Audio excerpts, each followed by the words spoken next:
Was a house. In the house was a kitchen. In the kitchen was a cupboard, and between the cupboard and the floor was a crack. In the crack lived Mr. Murun Buchstansangur. Murun Buchstansangur loved dark, damp, dirty places, where bits of cat food and crisps collected. He loved filth and strong rotting smells. He also loved his next-door neighbour. Murun thought she was absolutely fantastic, but, unfortunately, she didn't think very much of him. In fact, she thought he was a bit odd and rather disgusting. So, to win her affection, Murun Buchstansangur spared no cost. He sent her enormous, very expensive bunches of flowers wrapped in cellophane. He sent her huge cards when it wasn't even her birthday. He had giant boxes of plain chocolates delivered to her. He had a chauffeur-driven limousine drive her to theatre opening nights in the West End.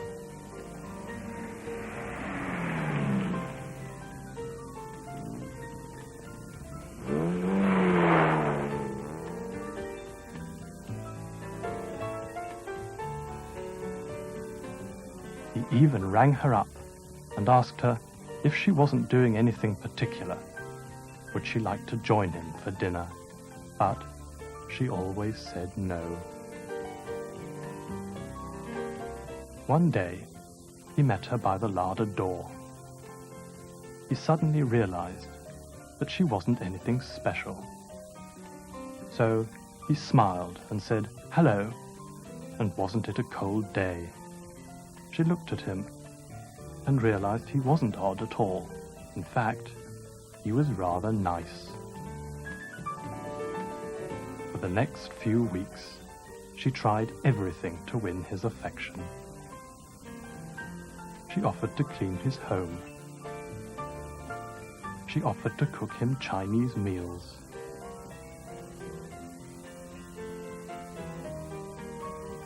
She even asked him if he knew if there were any good films on, as she hadn't been to the cinema for ages. But, unfortunately, for Murun Buchstansangur, the magic was gone forever.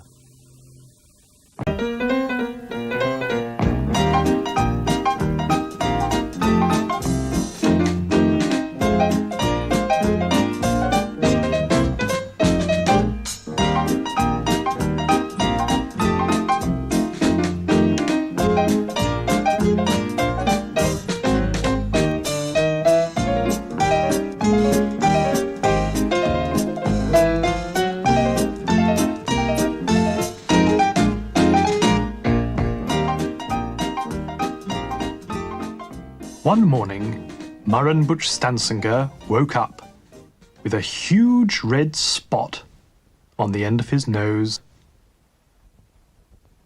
He got up and looked in the mirror. The spot was very big and very red. Oh dear, he thought, what a nuisance. He was meeting his next-door neighbour for coffee that morning, and he'd wanted to look his best. On the way into the town, he caught sight of his reflection in a shop window. The spot was enormous and terribly noticeable. He was very annoyed. In the restaurant, he tried to hide his nose. First with his hand, then with his menu. But it wasn't any use. "Murun," said his neighbour, "what a terrible spot you have on the end of your nose."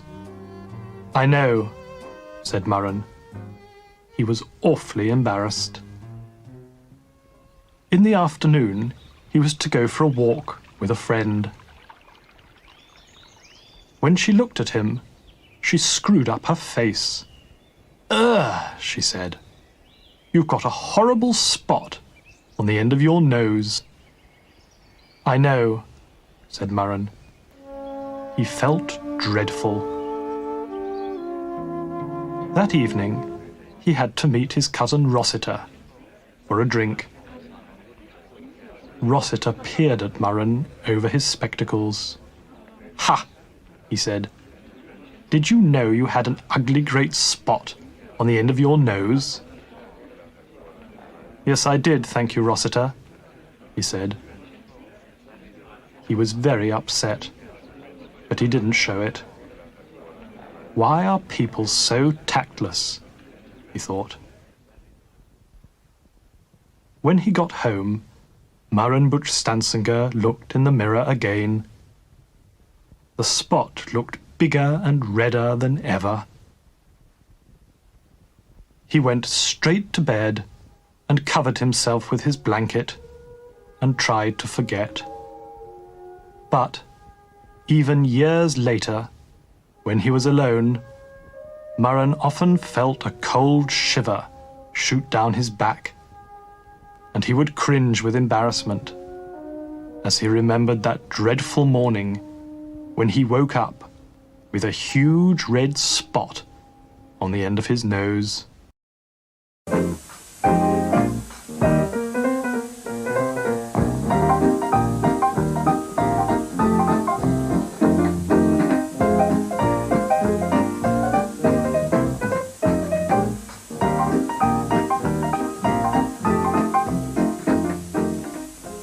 It was really rather disgraceful.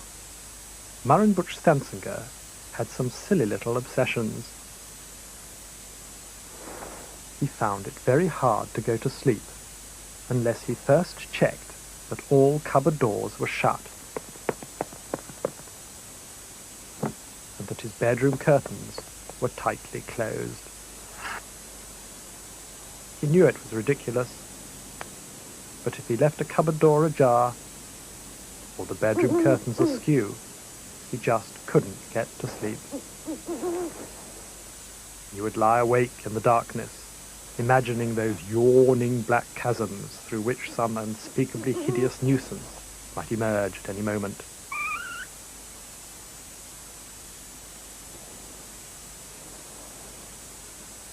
He would fight it, of course, but reasoning that it wasn't worth the risk, he would get out of bed, check inside each cupboard, and carefully shut the doors.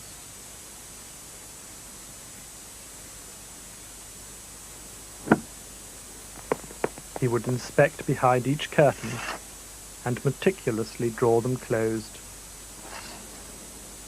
One day, Nigel Clark came round. He was carrying a new burgundy-coloured briefcase with brass catches. He was going away, and he wanted to give Murun the dates. He opened his case and took out a leather-bound diary, which matched the briefcase in colour and insignia. He took out a pen of similar design. "That's very smart, Nigel," said Murun. "Yes," said Nigel. "It has a calculator, an address book, pockets for my credit cards, and spaces for paper clips, envelopes, writing paper, stamps, checkbook, and just about everything." "Ah," said Murun. "Une place pour chaque chose, et chaque chose à sa place." Nigel liked things to be just so, and he liked to think that he had immaculate taste for fine things. He really had an absurd obsession about his possessions, and became uncontrollably distressed if they were marked or damaged. That night, as Nigel was leaving, Hodgkins rode past on a motorcycle at great speed, accidentally knocking Nigel's burgundy briefcase from his hand. The wheels of the bike ran squarely across it. The collision caused Hodgkins to swerve into the side of Nigel's pristine sports car. After much consoling, Nigel was put to bed on cushions in Murrun's crack, and so that he wouldn't have to look at his distorted briefcase, Murun put it in the cupboard and carefully shut the door. And so that Nigel wouldn't have to see his damaged sports car, Murun meticulously closed the bedroom curtains. Then he put out the light. Nigel's so ridiculous, thought Murun to himself, with his silly little obsessions.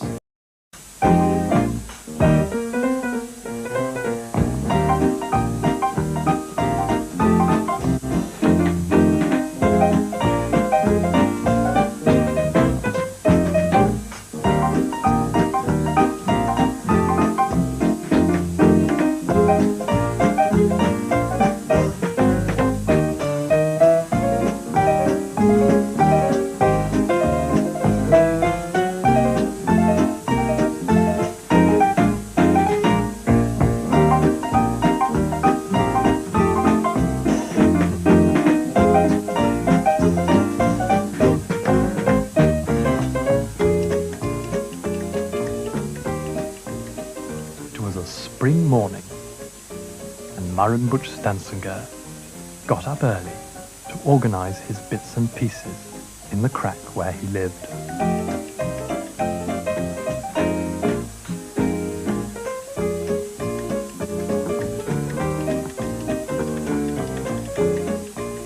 Just as he was sitting back, admiring his work, his next-door neighbour came in. Murun Buchstansangur, this crack of yours is a disgrace. It's filthy and it smells. You must let me completely redecorate it for you. Would you like that? He said. Well, I suppose so, said Murun. I'll clear out all this mess and put all the rubbish in a black plastic bin liner. I'll buy some wallpaper and paint. I'll make it lovely in here. You won't recognize it. Won't I? Said Murun.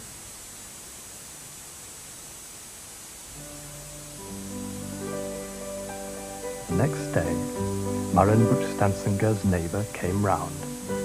Look, she said.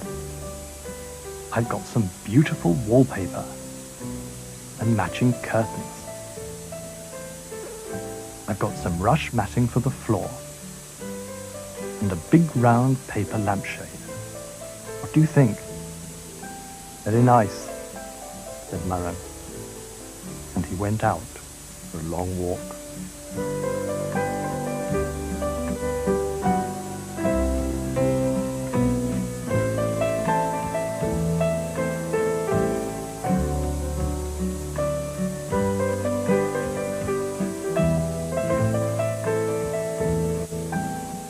When he came back, his next-door neighbour had finished. There you are, she said. That's much better, isn't it? Yes, said Murun.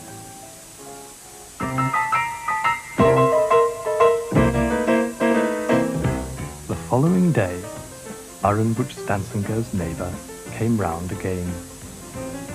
She was shocked. Oh! Look what you've done. You've ruined the wallpaper.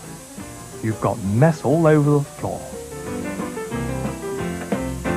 The place is disgusting. Murun Buchstansangur, you're absolutely impossible. Quite true, he thought.